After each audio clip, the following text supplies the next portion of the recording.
सर्वांना नमस्कार. स्वागत आहे आपलं मराठी चातुर्य कथा या यूट्यूब चॅनलवर. आपल्या चॅनलला सबस्क्राईब करा, बेल आयकॉनवर प्रेस करा आणि व्हिडिओला लाईक करा. चला तर वळू या स्टोरीकडे. चांदमातला भाग 189. मग इतक्या महिन्यानंतर चंद्र आणि शशी एकत्र आले आणि दोघेही खूप बेभान होऊन एकमेकांना बिलगले. शशीनं तिला मिठी मारली होती.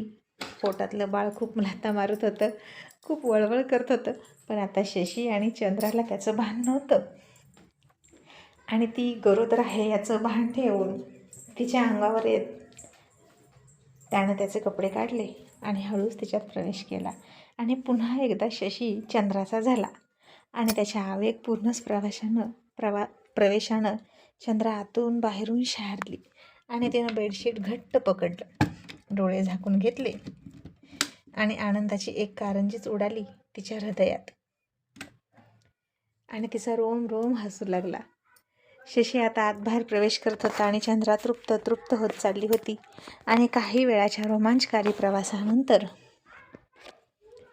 शशी थकला आणि आता तिच्या पोटावर नेहमीसारखा पडणार इतक्यात तिनं त्याला अडवलं आणि म्हणाली, शशी आता तरी सुधार, बाप होशील. आधीसारखं पोटावर झोपता नाही येणार. तसा तो हसला आणि तिच्याच बाजूला पडला आणि तिचं चुंबन घेऊन म्हणाला, आहे, सगळं लक्षात आहे. माझं बाळ तुझ्या पोटात आहे हे मी कसा विसरेन, पण तुझी गंमत करत होतो. आणि चंद्रा, आपलं बाळसुद्धा असं डॅशिंग झालं पाहिजे तुझ्या माझ्यासारखं.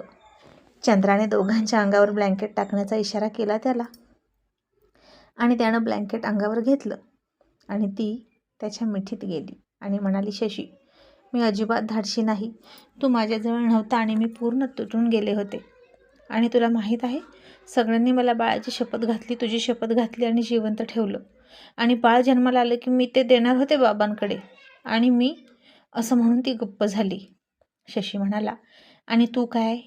चंद्रा म्हणाले, मी पण मरणार होते आणि तुझ्या मागं येणार होते तुला भेटायला. तसं शशीनं घट्ट मिठीत पकडली तिला आणि म्हणाला, चंद्रा, वेडी कुठली, अगं पण मी तर इथेच होतो आणि तू कुठं जाशील माझ्या मागं. आणि पुन्हा असं बोलायचं नाही. आपल्याला आपलं बाळ मोठं होताना बघायचं आहे. आणि आता मी एकदा मेलोय, पुन्हा मरणार नाही, समजलं? आणि चंद्रापासून शशीला कोणीही दूर करणार नाही. आणि मग चंद्राला त्यानं लाडात मिठी मारली. मग असेच दिवस जात होते. शशी अजून बाहेर पडला नव्हता. सगळेजण त्याला भेटायला घरी यायचे. तो त्याच्या धंद्याची सगळी सूत्र घरात राहून हलवत होता. आणि अजित सध्या लंडनला गेला हत्यारांची चौकशी करण्यासाठी आणि 2-4 महिन्यांनी तो परत येणार आहे अशी अफवा रविशेठ त्यांच्या धंद्यामध्ये उठवून दिली. आणि सगळेजण शशीला विसरून जाईपर्यंत शशी लपूनच राहणार होता. मग आता चंद्राचे खूप लाड सुरू होते. तिचे सोनेरी आणि गुलाबी क्षण पुन्हा परत आले होते. आणि इकडे सचिनच्या घरीसुद्धा एक दिवशी सकाळी कस्तुरीच्या कोरड्या उलट्या व्हायला लागल्या. मालन आता कस्तुरीजवळच राहत होती आणि तिनं ओळखलं की कस्तुरीला सुद्धा दिवस गेले आहेत. आणि तिनं कस्तुरीला हे सांगितलं आणि कस्तुरीनं तिच्या पोटावर हात ठेवला आणि माझ्या पोटाला माझा जेवंत यावा अशी अपेक्षा देवाकडे व्यक्त केली. सचिनला जेव्हा ही बातमी समजली आणि त्यालासुद्धा खूप आनंद झाला. त्यानं सुद्धा कस्तुरीचे लाड सुरू केले आणि तो रोज शशीला विचारायचा, छोटे शेठ, आज काय घेऊन जाऊ तिच्यासाठी? बायको गरोदर असल्यावर काय करायचं असतं? आणि शशी त्याला सांगायचा, चिंच घेऊन जा, आंबट पदार्थ घेऊन जा, तिला जे आवडेल तेच कर. आणि आता एका प्रश्नाजवळ सचिन अडखळला आणि डोकं खाजवत म्हणाला, छोटे शेठ, एक विचारू का? पांडू म्हणाला, इतका का अवघडल्यासारखा करतोस, विचार की. आणि सचिन म्हणाला, नाही म्हणजे छोटे शेठ, ते रात्रीचं कसं करायचं हो? तिच्या पोटात बाळ आल्यापासून ते बाळ मोठं होईपर्यंत जवळच जायचं नसतं का? म्हणजे 2-2.5 वर्ष लांबच राहायचं होय? तसे सगळे खूप मोठ्यानं हसले. आणि पांडू अचानक म्हणाला, छोटे शेठ, खरं सांगू का, हा प्रश्न मलासुद्धा पडलाय. तसं सचिन आणि शशी चकित होऊन पांडूकडे बघून म्हणाले, म्हणजे दिलीप कुमार रखमासुद्धा प्रेग्नेंट आहे का? आणि पांडू मान खाली घालून लाजत म्हणाला, हो छोटे शेठ, पण आताशी 3रा महिना आहे. ते चोर ओटी भरल्याशिवाय सांगत नाहीत ना, म्हणून गप्प बसलंय. आणि ना माई रखमाजवळ जाऊ देतच नाही. रात्रंदिवस पहारा मारून बसलेले असते तिच्या भोवती. आणि आता हे ऐकून सगळ्यांनाच आनंद झाला. आणि आता शशीसुद्धा बाप होणार, पांडूसुद्धा आणि सचिनसुद्धा. त्यामुळे सगळीकडे आनंदी आनंद पसरला होता. आणि मग शशी सचिन आणि पांडूला मार्गदर्शन करत होता की बायको प्रेग्नेंट असल्यावर कसं वागायचं. आणि तो म्हणाला, चोरून चोरून खायचं रे, जास्त बोंबलायचं नाही, नाही तर चोरून खायला जाल आणि बोबाटा कराल. आणि दुसऱ्या कोणाला काही बोलण्यापेक्षा बायकोला पटवायची. आणि मग जर बायको खुश असेल आणि उंदराला मांजर साक्षी असेल तर काहीच कुणाला कळत नाही. आणि हे ऐकून पांडू सचिन खूप हसले.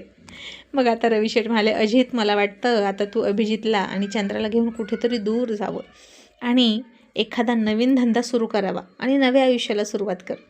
तसं माझ्या खूप आधीपासून हे डोक्यात होतं की हा धंदा तुझ्यासाठी सेफ नाही असं मला वाटतं. शशी म्हणाला, का बाबा, या धंद्यात काय वाईट आहे? पण मला असं वाटतं की आपण या धंद्याला बेकायदेशीर करण्यापेक्षा लिगली रूप द्यावं. मग तर काही प्रॉब्लेम नाही ना. मी रिसर लायसन्स काढून हे सगळं करतो. मग पण मी तुम्हाला सोडून कुठेच नाही जाणार. आणि रवी शेठ म्हणाले, ठीक आहे बेटा, कर तुझ्या मनासारखं, पण मला तुला कुठल्याच पुन्हा लपड्यात सापडू द्यायचं नाही, म्हणून मी असं म्हणालो. तुझा जीव धोक्यात येऊ नये मला इतकंच वाटतं. आणि मग शशीनं त्याच्या धंद्याचं स्वरूप बदलण्याचं काम सुरू केलं आणि सरकारी लायसन्स मिळवण्याचं सुद्धा काम सुरू केलं. आणि तोपर्यंत बाबा त्या खुर्चीत तुम्हीच बसायचं असं म्हणाला. आणि आता तुम्हाला विरोध करणारा एकही मुंबईत उरला नाही. आणि जो कोणी तुमच्याकडे वाकड्या नजरेनं बघेल त्याला शशी सोडणार नाही असं त्यानं रवी शेठनं सांगितलं. मग आता बघता बघता चंद्राला 7वा महिना लागला. घरातल्या घरातच सगळ्यांनी तिचं खूप कौतुक केलं. छोटंसं डोहाळे जेवण घातलं, कारण जगाच्या दृष्टीने चंद्रा विधवा होती आणि तिनं कोणताही आनंद साजरा करायला नको होता. मग बघता बघता चंद्राला 9वा महिना लागला आणि तिच्यावर आता लक्ष देणं गरजेचं होतं. नेहमीसारखं आजही शशीनं तिला संध्याकाळी दूध पाजलं आणि दोघेही झोपले. आणि पहाटे पहाटे चंद्राच्या खूप पोटात दुखायला लागलं. तिनं शशीला हाक मारली आणि शशी लगेच उठला.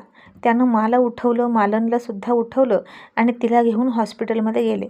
आणि तिथं चंद्राला खूप त्रास व्हायला लागला. ती खूप ओरडायला लागली आणि तिच्या वेदना बघून शशीच्या डोळ्यात पाणी यायचं.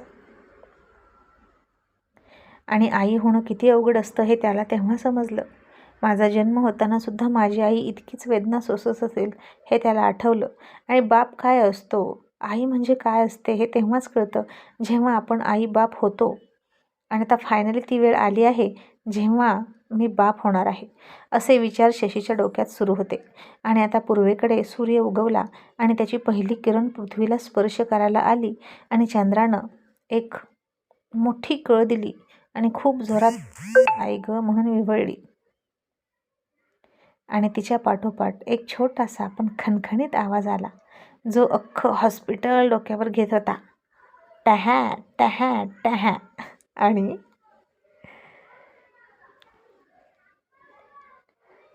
आणि आता एक खणखणीत आवाज बाहेर आला. हॉस्पिटल डोक्यावर घेत होता तो आवाज. आणि ते बाळ खूप मोठ्यानं रडत होतं. आणि आता बाळ रडत होतं आणि चंद्राची सुटका झाली. बाळ जन्माला आलं म्हणून सगळे हसत होते. आणि किती तो विरोधाभास नाही का.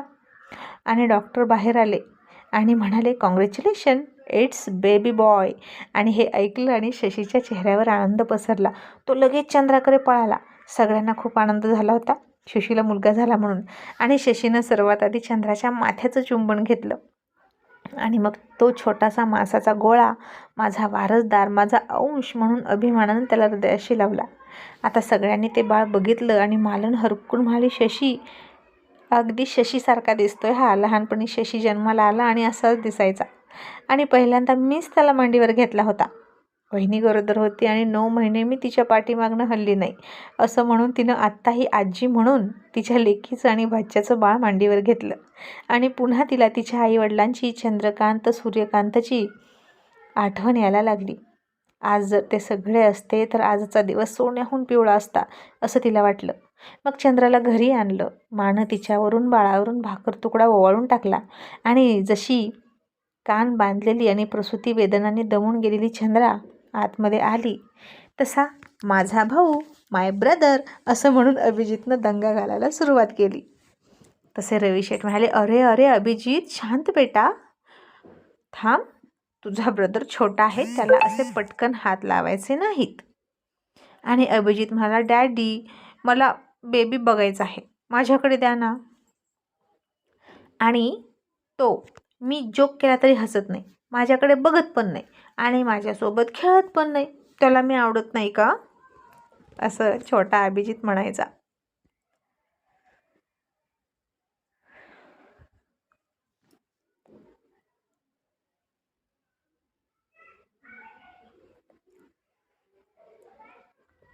तसे सगळे खूप खूप हसले त्याच्या बालिश प्रश्नांनी. मग शशी हळूच त्याला उचलून त्या बेबीकडे घेऊन गेला आणि म्हणाला, ओके, आता बेबी छोटा आहे आणि ते मोठं होईपर्यंत त्याला आपण जपायचं, त्याची काळजी घ्यायची आणि मग जेव्हा तो मोठा होईल ना तेव्हा तो तुझ्यासोबत खेळणार. ओके, आता फक्त त्याला लांबून बघायचा, खुळखुळा वाजवून त्याला खेळवायचा. असं शशी अभिजितच्या वयानुसार त्याला पटेल असं उत्तर दिलं. आणि अभिजित हसायला लागला आणि मला, डॅडी, पण बेबीचं नाव काय ठेवायचं, की त्याला बेबीच म्हणायचं. आणि शशीनं आता थोडा विचार करतोय असं दाखवत त्याच्या मेंदूवर जोर दिला आणि म्हणाला, नाही, त्याला फक्त बेबी तर नाही म्हणू शकत, कारण प्रत्येक बेबीला आपण काही दिवसच बेबी म्हणू शकतो, लॉंग टाईम बेबी नाही म्हणू शकत. मग काय ठेवायचं नाव बेबीचं, आपण विचार करूया. ओके, आणि आपण ते तुझ्या मम्मीला पण विचारू. आणि काय गं मम्मी, काय नाव ठेवायचं आपल्या बेबीचं, असं शशीनं चंद्राला विचारलं. आणि चंद्रा हसून म्हणाली, माझं ठरलंय की बेबीचं नाव काय ठेवायचं, पण बाळाची आत्या नाव ठेवेल. आणि शशी म्हणाला, ए चंद्रा, अगं पण मला सांग ना, माझ्यापासून का लपवून ठेवतेस. चंद्रा म्हणाली, नाही शशी, मी तुला नंतर सांगणार. आणि शशी, ते तुझ्यासाठी सरप्राईज आहे. आणि शशी म्हणाला, अरे वा अभिजित, तुझी मम्मी खूपच सुपरफास्ट इंग्लिश बोलते की. चंद्रा, तुझी इम्प्रूव्हमेंट खूप छान आहे. आणि चंद्रा पुन्हा छान सुपेरियर इंग्लिश बोलत म्हणाली, थँक्यू सो मच. आणि आता असं वाटत नव्हतं की चंद्रा कमी शाळा शिकलेली आहे, एखादी इंग्लिशची मास्टर असल्यासारखी वाटत होती. मग मा आल्या आणि म्हणाल्या, चला चला अभिजित, अजित, दोघे बाहेर व्हा, चंद्राला आराम करू द्या. ती जितका आराम करेल तितक्या लवकर तिला बरं वाटेल आणि लवकर ठीक होईल. आणि मग अभिजित आणि शशीनं एकमेकांकडे बघून तोंडवाकडं केलं. आणि शशीनं लेट्स गो असं म्हणून त्याला उचलला आणि खांद्यावर बसवून बाहेर आणला. आणि मग रवी शेठना म्हणाला, बाबा, एक बोलू. रवी शेठ म्हणाले, बोल ना, काय झालं. लायसन्सचं काम होतं. आणि शशी म्हणाला, लायसन्सचं काम होतं, मी आपले वकील त्या कामासाठी जुंपले आहेत, डोंट वरी. आणि शशी पण म्हणाला, बाबा, ते होईलच, पण मला माझं बाळ घेऊन माझ्या घरी जायचं होतं आणि माझ्या वाड्यात एकदा त्याला फिरवून आणायचा होता. माझे आजी आजोबा, आई बाबा, काका काकू सगळ्यांना त्याला बघू द्या ना. तसे रवी शेठ पुन्हा घाबरले आणि म्हणाले, अजित बेटा, रिस्क आहे. त्या गावकऱ्यांनी तुला ओळखलं आणि पोलिसात कळवलं तर. शशी म्हणाला, बाबा, 9 महिने 10 महिने होऊन गेले त्या घटनेला. शशी मेला असंच सगळ्यांना वाटतं.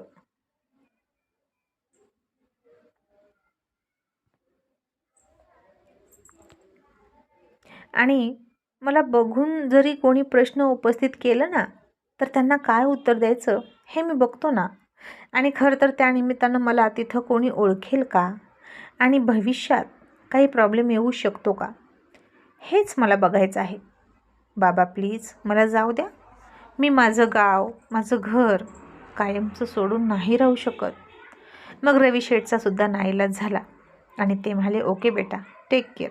पण त्यांच्या डोळ्यात काळजीही दिसतच होती.